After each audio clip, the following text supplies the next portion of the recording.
తెనుగోళ్ళు ఇచ్చిన శిల్పక పండ్లు తేనె మామిడి పండ్లు తీయంగా తిందామె తీరొక్క పండ్లు చిలక నేరేడి పండ్లు కాబోళ్ళు ఇచ్చిన మక్క కంకులు అవి పాల కంకులు కాల్చుకొని తిందాము కందికాయలు పచ్చి పల్లికాయలు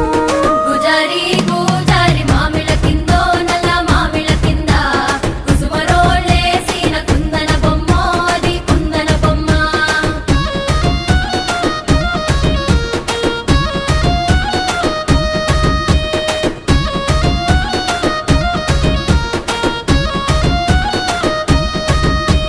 బెస్తోలు పెట్టిన పచ్చి చేపలు అవి వట్టి చేపలు